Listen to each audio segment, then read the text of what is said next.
Hello dear students, welcome to chemistry revision series. बच्चों, आज के वीडियो में हमें कंप्लीट फिनॉल मतलब complete each and every concept of phenol आज इस लेक्चर में हम लोग कंप्लीट करेंगे, वो भी बहुत कम टाइम में। तो ये वीडियो आप लोगों के लिए एक क्वेश्चन तो कंफर्म 12th बोर्ड 2024 में बनाने वाला है। तो इस वीडियो को जरा सा भी स्किप नहीं करना है, बहुत इंपॉर्टेंट कॉन्सेप्ट सीखेंगे। Let's begin.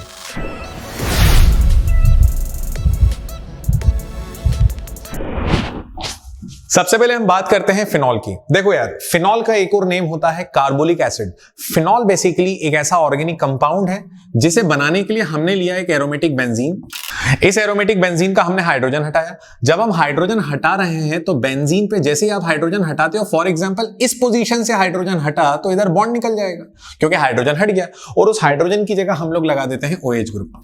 तो ऐसे ऑर्गेनिक कंपाउंड जहां पर वन और मोर OH group is directly bonded with benzene, इस तरह के ऑर्गेनिक कंपाउंड को हम लोग नाम देते हैं फिनॉल। बच्चों, फिनॉल का नाम कार्बोलिक एसिड इसलिए है क्योंकि फिनॉल को कोल्टार से पहले आइसोलेट करा गया था और फिनॉल को डिस्कवर करा था रियूंज नाम के पर्सन ने। रियूंज नाम के पर्सन ने पहली बार इसे आइसोलेट करा, पहली बार इसको डिस्कवर करा, और इसको आइसोलेट करने के लिए हम लोगों ने शुरुआत में जो कंपाउंड लिए थे उन कंपाउंड्स में हमने कोल्टार का यूज ज्यादा करा था। तो फिनॉल कार्बोनिक एसिड। अब फिनॉल के बारे में कुछ बेसिक बातें समझते हैं। सबसे पहले देखते हैं क्लासिफिकेशन ऑफ फिनॉल। इस दुनिया में जितने फिनॉल है उनको कितने टाइप में बांटा हुआ है, क्लासिफाई करा है। फिनॉल को क्लासिफाई करा जाता है on the basis of number of OH group. पहले हम ये देखते हैं, पहली कैटेगरी आती है मोनोहाइड्रिक फिनॉल। देखो बच्चों, मोनो का मतलब होता है सिंगल, हाइड्रिक का मतलब होता है OH।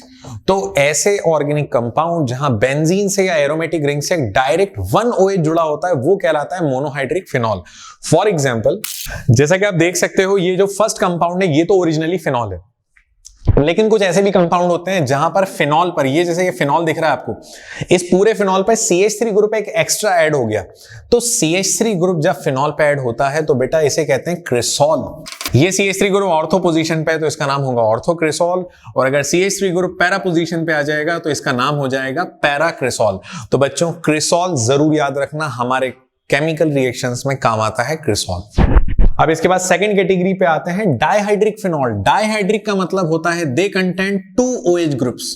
यहां एरोमेटिक बेंजीन से डायरेक्टली 2 OH ग्रुप्स अटैच्ड होंगे, और कैसे अटैच्ड होंगे हम वन बाय वन देख लेते हैं। आप लोग देख सकते हो यहां पर बेंजीन से सिंगल OH नहीं है बल्कि 2-2 OH ग्रुप जुड़े हुए हैं। ये भी फिनॉल कहलाएगा क्योंकि फिनॉल का मतलब है बेंजीन पर डायरेक्टली वन और मोर देन वन OH का अटैच्ड होना। अब इनका नाम कैसे लिखा जाएगा? जब डबल OH हो या ट्रिपल OH हो तो नाम कैसे लिखा जाएगा? आप देख सकते हो ये जो चीज है बेंजीन है, इसे हम बेंजीन कहते हैं। बेंजीन के फर्स्ट कार्बन और सेकंड कार्बन पे OH है तो आप इसका नाम लिखोगे बेंजीन। बेंजीन 1,2 डायोल, सिंपल सी बात है। इस कंपाउंड में आप देख सकते हो ये बेंजीन है, और बेंजीन में फर्स्ट कार्बन पे, फर्स्ट पोजीशन पे और थर्ड पोजीशन पे OH है तो आप इसका नाम लिखोगे बेंजीन 1,3 डायोल। लिख देते हैं, इसे कहेंगे बेंजीन 1,4 डायोल, या फिर इसके 1,3 डाइहाइड्रोक्सी बेंजीन भी बोल सकते हैं, लेकिन ये नाम थोड़ा ज्यादा ऑथेंटिक है, इसका यूज ज्यादा आप लोग करोगे। तो बच्चों, ये कहलाते हैं डाइहाइड्रिक फिनॉल। वहीं पर अगर हम ट्राइहाइड्रिक फिनॉल की बात करें तो ट्राइहाइड्रिक फिनॉल वो होंगे जिनके पास 3 OH ग्रुप होंगे डायरेक्टली अटैच्ड टू बेंजीन। जैसे कुछ एग्जांपल देख लेते हैं हम लोग। चलिए, मेरा आप लोगों से एक क्वेश्चन है, क्या आप इस ट्राइहाइड्रिक फिनॉल का नाम बता सकते हो? IUPAC ने, अगर आप नाम बता सकते हो तो कमेंट बॉक्स में जाकर कमेंट जरूर करें, बहुत आपके लिए काम आने वाला है ये। आप इसका नाम बताओ, बेसिक कॉन्सेप्ट लगेगा, क्या लगेगा जो अभी हमने डाइहाइड्रिक में लगाया था। Let's try. चलिए जल्दी से कवर करते हैं फिनॉल की प्रिपरेशन, क्योंकि यहां पे प्रिपरेशन पे डायरेक्ट क्वेश्चन भी आ जाता है और कन्वर्जन में भी काम आ जाता है। So let's try. सबसे पहले हम देखते हैं बेंजीन सल्फोनेट। फिनॉल हमें बनाना है फ्रॉम बेंजीन सल्फोनेट। बच्चों, बेंजीन सल्फोनेट बनाने के लिए तुम्हें लेना होगा बेंजीन, और बेंजीन का सबसे पहले करो सल्फोनेशन। सल्फोनेशन का मतलब होता है H2SO4 का रिएक्शन, जैसे आप HOSO3H भी लिख सकते हो। जब आप रिएक्शन करते हो तो बेंजीन पर ये पर्टिकुलर ग्रुप आकर ऐड हो जाता है, और इस पर्टिकुलर ग्रुप का ऐड होना, SO3H का जुड़ना कहलाता है सल्फोनेशन। तो पहली स्टेप आप करो सल्फोनेशन। सल्फोनेशन के बाद हम इसका रिएक्शन कराते हैं बेस से। जब आप बेस से रिएक्शन कराओगे तो बेस से रिएक्शन कराने पर होगा ये, this hydrogen with this OH will form H2। Finally हमारे पास ये हाइड्रोजन और OH निकल जाएगा और इस हाइड्रोजन की जगह सोडियम आ जाएगा, तो ये बन जाएगा सोडियम बेंजीन सल्फोनेट। आप नाम याद कर लेना, सोडियम बेंजीन सल्फोनेट। फाइनली इस सोडियम बेंजीन सल्फोनेट का रिएक्शन जब हम लोग NaOH से कराते हैं, जब हम लोग NaOH से कराएंगे तो ये पूरा SO3Na विद दिस Na निकल जाएगा और हमारे पास बचेगा यहां से बेंजीन, और बेंजीन के साथ यहां पर बच जाएगा OH। मतलब हमारे पास फाइनली आ चुका है फिनॉल। तो बच्चों ये रिएक्शन आप लोग जरूर याद रखना, क्योंकि यहां पे आपको नो डाउट आपसे पूछा था फ्रॉम सल्फोनेट। सल्फोनेट मतलब रिएक्शन स्टार्ट यहां से होना था, लेकिन हम एक स्टेप पहले स्टार्ट करेंगे तो हम कन्वर्जन भी कर लेंगे, benzene into phenol. Second method में आपको बता रहा हूं, सेकंड मेथड में हम एनिलीन या डाइजोनियम सॉल्ट से फिनॉल बनाएंगे, लेकिन उसके लिए करना यह है कि आप बेंजीन से शुरुआत करो। सबसे पहले आप शुरुआत करो बेंजीन से। देखो प्रोसेस यही रखना पड़ने का जिससे आपकी टेक्निक बड़ी स्ट्रांग होगी, आप कन्वर्जन में भी बड़े चैंपियन बन जाओगे। सबसे पहले आप क्या करो, आप स्टार्ट करो बेंजीन से। बेंजीन का करो नाइट्रेशन। नाइट्रेशन का मतलब होता है NO2 का ऐड होना। काहे का ऐड होना? NO2 का ऐड होना। तो बेंजीन पे जैसे ही NO2 ऐड होगा बन जाएगा नाइट्रोबेंजीन। फिर नाइट्रोबेंजीन का हम लोग करेंगे reduction by using tenure HCl। और बेटा जैसे ही नाइट्रोबेंजीन का रिडक्शन करोगे ना, तो ये जो NO2 ग्रुप दिख रहा है ना, ये NO2 ग्रुप बन जाएगा NH2। इतना बढ़िया रिडक्शन होगा कि NO2 बन जाएगा NH2 और फाइनली NH2 बेंजीन से जुड़ा हुआ है, बन गया एनिलीन। क्या बन गया? एनिलीन। और आप सबको पता है एनिलीन का अगर आप डाइजोटाइजेशन करा दो, अगर आपने एनिलीन का डाइजोटाइजेशन करा दिया मतलब NaNO2 प्लस HCl या HNO2 से रिएक्शन करा दिया, तो बच्चों होगा ये कि ये जो NH2 ग्रुप है, ये NH2 ग्रुप कन्वर्ट होकर बना देगा N2 पॉजिटिव Cl नेगेटिव, और ये बन गया डाइजोनियम सॉल्ट। अब फाइनली आपके पास जब डाइजोनियम सॉल्ट आ जाता है, तो डाइजोनियम सॉल्ट का जब आप वाटर से बॉईल करोगे डाइजोनियम सॉल्ट को, तो यहां का हाइड्रोजन विद दिस क्लोरीन बना देगा HCl, और जैसे ही डाइजोनियम का क्लोरीन निकलेगा वहां से नाइट्रोजन भी भाग जाएगा। फाइनली हमारे पास बचेगा बेंजीन और इधर हमारे पास बचेगा OH। तो बच्चों ये हमारे पास जो कंपाउंड आया, इस कंपाउंड का नाम है फिनॉल। देखो यार ध्यान से समझना, बोर्ड एग्जाम में हो सकता है एग्जामिनर बोले कन्वर्ट नाइट्रोबेंजीन इनटू फिनॉल, बना लोगे। कन्वर्ट एनिलीन इनटू फिनॉल, बना लोगे। Convert diazonium salt into phenol, तो मतलब एक रिएक्शन में आपको 3-3 कन्वर्जन होते हुए नजर आ रहा है। बहुत बहुत बहुत काम आने वाला है, गलती से भी इसको नहीं छोड़ना है। चलिए ये हमारा सेकंड मेथड है, एनिलीन से या डाइजोनियम सॉल्ट से फिनॉल का बनना। अब इसके बाद थर्ड मेथड पे हम आते हैं, फ्रॉम क्यूमीन। देखो यार क्यूमीन होता है आइसोप्रोपाइल बेंजीन। मतलब मैं आपको समझा रहा हूं बच्चों, ये जो कंपाउंड आपको नजर आ रहा है, इस कंपाउंड को हम लोग कहते हैं क्यूमीन या आइसोप्रोपाइल बेंजीन। ये एक पेट्रोलियम बाय प्रोडक्ट है। सबसे पहले क्यूमीन का एयर ऑक्सीडेशन कराया जाता है। जब आप ऑक्सीडेशन कराओगे तो ये कार्बन और हाइड्रोजन पे डबल ऑक्सीजन आके जुड़ जाएगा। जैसा कि मैंने आपको बताया था कि आपने क्यूमीन लिया, क्यूमीन का आपने जैसे ही एयर ऑक्सीडेशन करा, तो क्यूमीन के एयर ऑक्सीडेशन पे इस कार्बन और हाइड्रोजन के बीच में डबल ऑक्सीजन आकर जुड़ गया और ये एक अनस्टेबल प्रोडक्ट बना क्यूमीन हाइड्रोपेरोक्साइड। फिर क्यूमीन हाइड्रोपेरोक्साइड का फाइनली हम लोग एसिड हाइड्रोलाइसिस करते हैं, और जैसे ही हम लोग एसिड हाइड्रोलाइसिस करते हैं तो हम ये नोटिस करते हैं कि यहां से ये एक पर्टिकुलर ग्रुप निकल रहा है। जैसा कि आप देख सकते हो, ये जो पर्टिकुलर ग्रुप है ये है CH3COCH3, मतलब ये है एसीटोन। और इस पर्टिकुलर ग्रुप को अलग करने के बाद आपके पास बच रहा है बेंजीन और यहां पर OH, मतलब आपके पास वही बच रहा है जो आप चाहते हो, और ये आ गया हमारा फिनॉल। तो गाइस फिनॉल की प्रिपरेशन में तीनों मेथड आपके लिए बहुत बहुत बहुत इंपॉर्टेंट है। आप किसी भी हाल में तीनों मेथड की प्रैक्टिस करो, बार बार प्रैक्टिस करो, और इसके अलावा अगर कोई एडिशनल मेथड दिखे तो इन तीनों में से एक मतलब मिडिल स्टेप का वाला प्रोसेस होगा। जैसा कि मैंने आपको बताया था प्रीवियस मेथड में, नाइट्रोबेंजीन से फिनॉल आ सकता है, एनिलीन से फिनॉल आ सकता है। ये कंप्लीट स्टेप्स की आप प्रैक्टिस करो, आपके लिए बहुत काम होने वाला है, इजी। अब इसके बाद हम बढ़ेंगे आगे केमिकल प्रॉपर्टीज पर। तो चलिए स्टार्ट करते हैं केमिकल प्रॉपर्टीज ऑफ फिनॉल। बच्चों यहां पर तो आपका क्वेश्चन गारंटीड है 2024 के बोर्ड एग्जाम में, या फिर नीट जेईई में भी क्वेश्चन मिल सकता है, कोई बड़ी बात नहीं है, क्योंकि ये टॉपिक ही ऐसा है। केमिकल प्रॉपर्टी को बहुत आसान बनाने के लिए मैं फ्लो चार्ट का यूज कर रहा हूं, जिससे आपके कॉन्सेप्ट भी क्लियर होंगे, आपकी रिएक्शन पे ग्रिप भी स्ट्रांग होगी और याद भी आसानी से हो जाएगा। देखो ये हमारे पास फिनॉल है। अगर हम फिनॉल का रिएक्शन ब्रोमीन वाटर से करा दें, ब्रोमीन वाटर या एक्वस ब्रोमीन के अंदर वाटर होता है, वाटर का डाइलेक्ट्रिक कांस्टेंट ज्यादा है। ज्यादा डाइलेक्ट्रिक कांस्टेंट की प्रेजेंस में रिएक्शन एबनॉर्मल होगा। एबनॉर्मल मतलब यहां पर बनेगा, मतलब यहां पर तैयार हो जाएगा एक व्हाइट कलर का प्रेसिपिटेट, दैट इज ट्राइब्रोमोफिनॉल। लेकिन उसी ब्रोमीन और फिनॉल का रिएक्शन दोबारा आप करो, लेकिन इस बार आप ऐसा केमिकल लो जो लो डाइलेक्ट्रिक कांस्टेंट का मीडियम बनाता है, जैसे क्लोरोफॉर्म, CH2 या CCl4। अगर लो डाइलेक्ट्रिक कांस्टेंट वाले मीडियम में तुमने रिएक्शन करा दिया ना, वही चीजें हैं, इस बार भी ब्रोमीन है, इस बार भी फिनॉल है, तो तुम्हारी एक्सपेक्टेशन के हिसाब से ऑर्थो और पैरा ब्रोमोफिनॉल बनेगा। कैसे बनेगा देख सकते हो, ये आ गया ऑर्थो ब्रोमोफिनॉल और ये आ गया पैरा ब्रोमोफिनॉल। तो ये हमारा फिनॉल का रिएक्शन ब्रोमीन वाला तो क्लियर हो गया, ठीक। इसको ब्रोमिनेशन के नाम से पूछा जाएगा, हेलोजिनेशन के नाम से पूछा जाएगा। तो अगला रिएक्शन मैं आपको बता रहा हूं नाइट्रेशन। देखो यार, नाइट्रेशन का मतलब होता है NO2 का ऐड होना, और NO2 का रिएक्शन हवा में नहीं कराओगे। NO2 का रिएक्शन कराने के लिए तुम्हें लेना पड़ेगा HNO3। क्या रिएक्शन होगा मैं आपको बता रहा हूं। अगर आप कंसंट्रेटेड नाइट्रिक एसिड और फिनॉल का रिएक्शन कराते हो तो डिफरेंट प्रोडक्ट आएगा फ्रॉम डाइल्यूट HNO3। चलिए देखते हैं क्या प्रोडक्ट बनेगा। कंसंट्रेटेड HNO3 का रिएक्शन अगर हम फिनॉल से कराते हैं, अगर हम कंसंट्रेटेड HNO3 का रिएक्शन कराते हैं तो यहां पर बनेगा 2,4,6 ट्राइनाइट्रोफिनॉल। क्या बनेगा? 2,4,6 ट्राइनाइट्रोफिनॉल, जिसका एक और नाम है पिक्रिक एसिड। और गाइस ये एक एक्सप्लोसिव केमिकल है, तो जब भी आप फिनॉल का रिएक्शन कंसंट्रेटेड HNO3 से कराओगे तो यहां पर बनेगा 2,4,6 trinitrophenol, that is picric acid. ये एक एक्सप्लोसिव केमिकल है। लेकिन अगर फिनॉल का रिएक्शन डाइल्यूट HNO3 से कराओगे तो प्रोडक्ट वो बनेगा जो हमारी एक्सपेक्टेशन के हिसाब से होना चाहिए, ऑर्थो और पैरा, दैट इज, तो प्रोडक्ट बनेगा ortho nitrophenol and para nitrophenol. और बच्चों ऑर्थो और पैरा नाइट्रो के मिक्सचर को सेपरेट करा जाता है बाय यूजिंग स्टीम डिस्टिलेशन। ये वर्ड्स, ये सेंटेंस आप याद रखना, बाय यूजिंग स्टीम डिस्टिलेशन। तो गाइज इतने रिएक्शंस को आप जल्दी से नोट करो। अब हम आते हैं अगली रिएक्शंस पे, फिनॉल के नेक्स्ट केमिकल रिएक्शंस। अब हम देखते हैं, सबसे पहले आता है सल्फोनेशन। देखो यार, सल्फोनेशन का मतलब होता है रिएक्शन विद H2SO4। H2SO4 को हम ऐसे भी लिख सकते हैं HOSO3H। 20 डिग्री पर ये रिएक्शन जो प्रोडक्ट देता है 100 डिग्री पर उससे डिफरेंट प्रोडक्ट देता है, इसलिए ये रिएक्शन भी हमारे लिए स्पेशल है। तो 20 डिग्री पर हम ये देखते हैं कि फिनॉल से SO3H तो ऐड होगा तभी सल्फोनेशन होगा।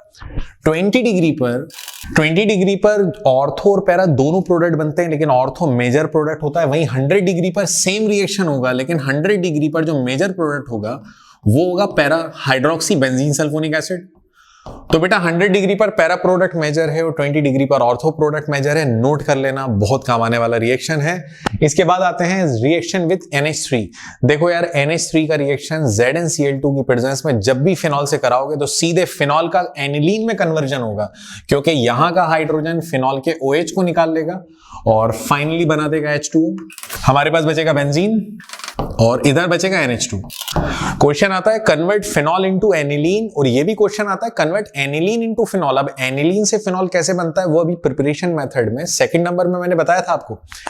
जिंक के साथ जब आप हीट करते हो तो फिनॉल का ऑक्सीजन इस जिंक के साथ ZnO बना देता है, और जैसे ही ZnO बन के निकलेगा फाइनली हमारे पास यहां पर जो प्रोडक्ट बचेगा वो प्रोडक्ट है बेंजीन। तो इस तरह से हम लोग फिनॉल से अलग अलग रिएजेंट और अलग अलग केमिकल्स का यूज करके हम फिनॉल से डिफरेंट टाइप्स ऑफ प्रोडक्ट बना सकते हैं। लेकिन केमिकल रिएक्शन कंप्लीट नहीं हुए, आगे और भी केमिकल रिएक्शंस हैं। फिनॉल के कुछ बहुत स्पेशल रिएक्शन, जिसमें से एक है कोल्ब श्मिट रिएक्शन। इस रिएक्शन को हम कार्बोक्सिलेशन भी बोलते हैं। देखो, कार्बोक्सिलेशन का मतलब होता है कहीं पे भी CO2 का ऐड होना। CO2 का ऐड होना कहलाता है कार्बोक्सिलेशन। मैं रिएक्शन समझा रहा हूं, लेकिन अगेन मेरा पर्पस ये रहेगा कि आप कन्वर्जन भी कर लो, रिएक्शन भी कर लो। हमारे पास फिनॉल है। पहली बात तो यह है कि फिनॉल का डायरेक्ट कार्बोक्सिलेशन नहीं होता, पहले आपको फिनॉल का सोडियम सॉल्ट बनाना पड़ेगा। तो होगा ये फिनॉल का OH, फिनॉल का H विद दिस OH बना देगा H2O, और फाइनली हमारे पास आ जाएगा सोडियम फिनॉक्साइड। देखो, सोडियम फिनॉक्साइड बनाना जरूरी है, क्योंकि सोडियम फिनॉक्साइड जब आप बनाओगे तभी तो कार्बोक्सिलेशन कर पाओगे। अब कार्बोक्सिलेशन में आप क्या कर रहे हो, सोडियम फिनॉक्साइड एक लिक्विड है, इस लिक्विड में गैस का रिएक्शन करा रहे हो CO2 का। तो आप कोशिश ये करो कि आप यहाँ पे प्रेशर हाई रखो, टेम्परेचर भी हाई रखो। तो यहाँ पे टेम्परेचर तो नॉर्मल लगभग 400 केल्विन होता है और प्रेशर बहुत हाई होता है, दैट इज 6 atm। इतने हाई टेम्परेचर और इतने हाई प्रेशर पे जो एक हमें इंटरमीडिएट प्रोडक्ट मिलता है, यहां पे फाइनली आपने COO ऐड कर लिया, दैट इज CO2। और जैसे ही CO2 ऐड करोगे तो इस जगह से हाइड्रोजन निकलेगा, वो हाइड्रोजन ये है, और ऊपर जो सोडियम था वो सोडियम COO के साथ आ जाएगा और ये बन जाएगा सोडियम सैलिसिलेट। और बच्चों, सोडियम सैलिसिलेट बनने के बाद रिएक्शन कंप्लीट नहीं हुआ, अब हम करेंगे इसका acidification. This sodium with this chlorine will form NaCl। और यहां पे जो सोडियम की जगह खाली हुई है ना, उस खाली जगह को फिल करने आएगा यहां का हाइड्रोजन, और हमारे पास यहां सोडियम हटा और सोडियम की जगह आ गया finally hydrogen, and this compound is known as salicylic acid. इस कंपाउंड को सैलिसिलिक एसिड बोलते हैं। और क्वेश्चन आता है convert phenol into salicylic acid. इसलिए मैं आपसे बोल रहा हूं कि हमारा पर्पस ये रहेगा कि हम कन्वर्जन भी कर लें और साथ में रिएक्शंस भी कर लें। तो बच्चों इसे जल्दी से नोट करो। अब सैलिसिलिक एसिड से बहुत कुछ बनाना है, देखते हैं। तो अभी हमने कोल्ब रिएक्शन या कार्बोक्सिलेशन करा, उससे हमारा फाइनल प्रोडक्ट बना सैलिसिलिक एसिड। ठीक है, सैलिसिलिक एसिड का आईयूपीएसी नेम होता है 2 हाइड्रोक्सी बेंजोइक एसिड। बच्चों इस 2 हाइड्रोक्सी बेंजोइक एसिड से हम बहुत स्पेशल अलग अलग तरह के प्रोडक्ट बनाने वाले हैं। और ये जो मैं आपको बता रहा हूं ये आपके ऑर्गेनिक कन्वर्जन के लिए, डायरेक्ट रिएक्शन के लिए, सबके लिए बहुत इंपॉर्टेंट है। तो सबसे पहले सैलिसिलिक एसिड और एसिडिक एनहाइड्राइड का रिएक्शन कराते हैं। देखो इस रिएक्शन में CH3COO तो निकलेगा, साथ में ऊपर वाला H निकल जाएगा। ठीक है, फिनॉल के ऊपर वाला H निकल जाएगा, तो यहां का H विद दिस CH3COO बना देगा CH3COOH। ये CH3COO हो गया और ये वाला जो H निकलेगा तो बन जाएगा CH3COOH। इसके बाद बच क्या रहा है? तो हमारे पास क्या बच रहा है देखते हैं। राइट साइड COOH बच रहा है, ऊपर ऑक्सीजन बच रहा है और ऑक्सीजन के बाद यहां पर आ जाएगा COCH3 और ये जो कंपाउंड बना इस कंपाउंड को हम लोग बोलते हैं एस्पिरिन। इसे एस्पिरिन बोला जाता है और आप इसका आईयूपीएसी नेम भी लिख लो two acetoxy benzoic acid. I repeat two acetoxy benzoic acid. तो बच्चों ये बन गया एस्पिरिन। एस्पिरिन एक पेन किलर केमिकल होता है। तो याद रखना क्वेश्चन आ सकता है कन्वर्ट फिनॉल इनटू एस्पिरिन। तो आप फिनॉल से पहले सैलिसिलिक एसिड बनाओगे, फिर सिंगल स्टेप और रिएक्ट करा दोगे, बढ़ा दोगे, उसके बाद एस्पिरिन बन जाएगा। चलिए अब देखते हैं मीथेनॉल का अगर आप रिएक्शन करोगे तो क्या होगा। अगर आप मीथेनॉल का रिएक्शन करते हो तो मीथेनॉल का OH विद दिस H बना देगा H2 और फाइनली आपके पास, हमने ऊपर वाले OH को डिस्टर्ब नहीं करा क्योंकि नया रिएक्शन है, ऊपर वाला OH सेम है, आगे वाले COOH का H हटा दिया, बचा COO और इधर से आ जाएगा CH3। बच्चों ये जो प्रोडक्ट बना इसका नाम है oil of winter green. Oil of winter green या मिथाइल सैलिसिलेट, आप नोट कर लेना, इसका नाम है ऑयल ऑफ विंटर ग्रीन या मिथाइल सैलिसिलेट। मिथाइल सैलिसिलेट या ऑयल ऑफ विंटर ग्रीन का यूज होता है कॉस्मेटिक क्रीम में क्योंकि इसकी स्मेल बहुत अच्छी होती है। इसके फूड प्रोडक्ट्स में भी यूज होता है। चलिए एक और रिएक्शन देखते हैं। अगर हम इसका रिएक्शन फिनॉल से कराते हैं तो अगेन यहां का फिनॉल का OH विद दिस H बना देगा H2O। अब हमारे पास बचेगा क्या? हमारे पास यहां पर बच रहा है, ऊपर OH बच रहा है, राइट साइड COO और उसके साथ C6H5। और बच्चों ये जो केमिकल कंपाउंड बना है इस केमिकल कंपाउंड का नाम है सेलॉल। इस केमिकल कंपाउंड का नाम है सेलॉल और सेलॉल वो केमिकल कंपाउंड है जिसमें डाइल्यूट करा जाता है और डाइल्यूट करने के बाद एज एन एंटीसेप्टिक यूज करते हैं। तो आपके सामने 3 बड़े इंपॉर्टेंट कंपाउंड बन गए। पहला कंपाउंड एस्पिरिन जो पेन किलर है, दूसरा compound oil of winter green जिसकी स्मेल की वजह से फूड प्रोडक्ट में लेते हैं, कॉस्मेटिक क्रीम्स में लेते हैं, और तीसरा कंपाउंड है सेलॉल। आई होप आपको ये कॉन्सेप्ट क्लियर हो, इसको जल्दी नोट करो। कुछ और इंपॉर्टेंट रिएक्शन बचे हैं फिर हम उसे नोट करते हैं। कपलिंग रिएक्शन एक ऐसा केमिकल रिएक्शन है जिससे आप केमिकल्स को आपस में रिएक्ट कराते हो और उससे तैयार करते हो कलर रिएजेंट। कलर रिएजेंट को हम डाई बोलते हैं और कपलिंग रिएक्शन में स्पेशली हम लोग लेते हैं डाइजोनियम सॉल्ट। इसका पूरा नाम है बेंजीन डाइजोनियम क्लोराइड। इसका रिएक्शन फिनॉल से करा सकते हो, एनिलीन से करा सकते हो, डाइमिथाइल एनिलीन से करा सकते हो, किसी भी एरोमेटिक कंपाउंड से करा सकते हो। और जब आप रिएक्शन करते हो तो यहां तैयार होता है एक ऐसा कलर केमिकल तैयार होता है जिसको हम कहते हैं एजोडाई। अब रिएक्शन कैसे होता है मैं आपको सिंपल सा तरीका बता रहा हूं। ये रिएक्शन हाईली अल्कलाइन मीडियम में होगा। मैंने साफ लिखा है pH 9 to 10। जब रिएक्शन होता है तो this chlorine with this hydrogen will form HCl। क्योंकि HCl बन रहा है इसलिए pH ऑलरेडी आप अल्कलाइन रखते हो ताकि चीजें लास्ट में न्यूट्रलाइज हो जाए। फाइनली यहां से क्लोरीन हटा देंगे, बचेगा बेंजीन विद N2। इधर से H हटा दोगे तो बचेगा हमारे पास बेंजीन विद OH। और बच्चों फाइनली यहां पर जब आप रिएक्शन करके HCl निकाल देते हो तो तैयार होता है पैरा हाइड्रोक्सी एजोबेंजीन या फिर एजोडाई। तो इस रिएक्शन को हम लोग कपलिंग रिएक्शन कहते हैं। आपको ये रिएक्शन अगर आप फिनॉल के साथ कराते हो तो यहाँ OH आ जाएगा। सेम रिएक्शन अगर आप एनिलीन के साथ कराओगे तो यहाँ NH2 आ जाएगा। और फिनॉल से जो एजोडाई बनता है उसका कलर होता है, ये एक ऑरेंज कलर की डाई बनती है। तो ये रिएक्शन को भी जल्दी से नोट करो, आगे बढ़ते हैं। One more very special reaction, condensation of phenol with phthalic anhydride या फिर कन्वर्जन ऑफ फिनॉल इनटू फिनोप्थेलीन। देखो फिनोप्थेलीन का हम सब ने नाम सुना है। फिनोप्थेलीन एक इंडिकेटर है जो एसिड बेस को पहचानता है। अब हम फिनोप्थेलीन अगर बनाना चाहते हैं तो हमें लेना होगा फिनॉल। ठीक है, फिनॉल जितना लेंगे उससे हाफ क्वांटिटी में हम लेंगे थैलिक एनहाइड्राइड। क्या लेंगे हम? Phthalic anhydride. रिएक्टेंट का नाम लिखा है, फॉर्मूला लिखा है। इन दोनों को रिएक्ट कराया जाता है in presence of concentrated H2SO4। और बच्चों जैसे ही आप कंसंट्रेटेड H2SO4 लेते हो तो यहां के 2 हाइड्रोजन विद दिस ऑक्सीजन निकल जाएगा, बना देगा H2। आपको सिर्फ वाटर निकालना है। वाटर निकालकर ये जो 2 बॉन्ड फ्री दिख रहा है ना, फर्स्ट बॉन्ड को इस फिनॉल से, सेकंड बॉन्ड को इस फिनॉल से जोड़ दो, बन गया फिनोप्थिलीन। चलिए मैं आपको बताता हूं। फर्स्ट बॉन्ड, ये वाला बॉन्ड जो है हम पहले फिनॉल से जोड़ देते हैं, सेकंड बॉन्ड को सेकंड फिनॉल से जोड़ देते हैं, और फाइनली ये जो आपको पूरा का पूरा प्रोडक्ट दिख रहा है, इस प्रोडक्ट को हम कहते हैं, इस प्रोडक्ट को कहते हैं फिनोप्थिलीन। और गाइस इसी के साथ हमारा फिनॉल, पूरा का पूरा फिनॉल हमारा होता है कंप्लीट। आपको मैं बता दूं, हम लोगों ने जिस पैटर्न पे फिनॉल को कंप्लीट करा है, आपका कोई भी क्वेश्चन मिस नहीं होगा। मैं बात कर रहा हूं फॉर 12 बोर्ड एग्जाम। आपका सेंट्रल बोर्ड हो, आपका आईसीएसई हो, आईजीसीएसई हो, या फिर स्टेट बोर्ड हो, आपका क्वेश्चन नहीं छूटने वाला। हाँ, बात अगर करें राइमर-टीमन रिएक्शन की, सर राइमर-टीमन नहीं करवाया, डोंट वरी यार, राइमर-टीमन को मैंने होल्ड क्यों करा है, क्योंकि मैं राइमर-टीमन को आपको एल्डिहाइड कीटोन में करवाऊंगा। तो guys that's all for today, thank you very much. और अगर किसी भी तरह की क्वेरी है तो आप कमेंट बॉक्स में जाकर कमेंट कर सकते हैं। मिलते हैं नेक्स्ट वीडियो में, और इस चैप्टर को, इस यूनिट को हम लोग नेक्स्ट वीडियो में एंड कर देंगे। सो बाय बाय बच्चों, मिलते हैं नेक्स्ट वीडियो में। और अगर वीडियो पसंद आए तो शेयर करना मत भूलें।